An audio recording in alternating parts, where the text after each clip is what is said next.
ടീച്ചറിന്റെ റോളാണ്. ഇവരുടെ പൊക്കം മാറിപ്പോയി അല്ലേ?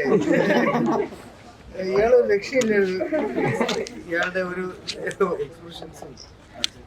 ഞാൻ ബിനീഷ് ഇവര് പറഞ്ഞ പോലെ അല്ലേ, ഞങ്ങൾ എല്ലാവരും ഡയറക്ടർ പറഞ്ഞത് അതേപോലെ ചെയ്തു. ഈ പല ഇന്റർവ്യൂസിന് ഇതിനു മുന്നേ ഞാൻ പറഞ്ഞിരുന്നു, സ്ഥാനാർത്ഥി ശ്രീകുട്ടൻ എൻ്റെ ആസ് എൻ ആക്ടിങ് കരിയറിൽ, എൻ്റെ ആക്ടിങ് പാറ്റേണിൽ ഒരുപാട് മാറ്റം വരുത്തിച്ചൊരു സിനിമയാണ്.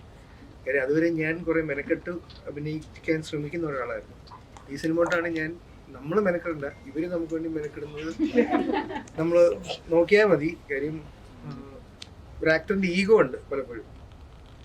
ഒരു ഡയറക്ടർ നോ അല്ലെങ്കിൽ വൺ മോർ പറയുമ്പോൾ ആ ഈഗോ എന്നിൽ നിന്ന് മാറ്റിയ സിനിമ സ്ഥാനാർത്ഥിയാണ്. ഇൻഫാക്ട് ഈ സിനിമ കഴിഞ്ഞാണ് ഞാൻ കേരള ക്രൈം ഫയൽസ് അഭിനയിച്ചത്. അപ്പോൾ കേരള ക്രൈം ഫയൽസ് നന്നാവാൻ ഒരു പരിധി വരെ എൻ്റെ ഒരു റീസൺ വിനീഷിൻ്റെയും ഫിലിമിൻ്റെയും ഒരു എന്താ പറയുക മെൻറ്ററിങ് ആണ് എന്ന് ഞാൻ വിശ്വസിക്കുന്നു. ഇപ്പം സിനിമ വളരെ ചെറിയൊരു റിലീസാണ്. അതിലിപ്പോൾ നമ്മൾ എടുത്തു പറയേണ്ടതിലിപ്പോൾ ജോണി ചേട്ടൻ, സൈജു ചേട്ടൻ അവരൊക്കെ വന്ന് നമ്മുടെ ഈ സിനിമയിൽ ഭാഗമായത് ഞാൻ വിളിച്ചിരുന്നു. അപ്പോൾ അവരൊക്കെ ആ സിനിമയുടെ മെറിറ്റിലാണ് വന്നത്.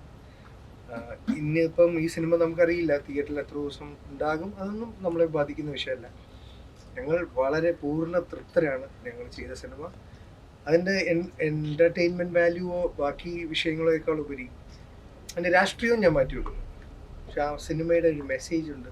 അത് എൻ്റെ ചെയ്യുന്നത് നമ്മുടെ മലയാളികൾക്ക് അഭിമാനിക്കാവുന്ന, നമ്മളുടെ രാജ്യത്തിൻ്റെ പ്രസിഡൻ്റായി മാറിയ ഒരു വലിയ മനുഷ്യൻ്റെ ഒരു ഓർമ്മയിലാണ്, ഓർമ്മക്കുറിപ്പിലാണ്, ഒരു വലിയ ആശയത്തിലാണ്. അതിൽ തന്നെ എനിക്ക് വളരെ വെരി കണ്ടന്റ്.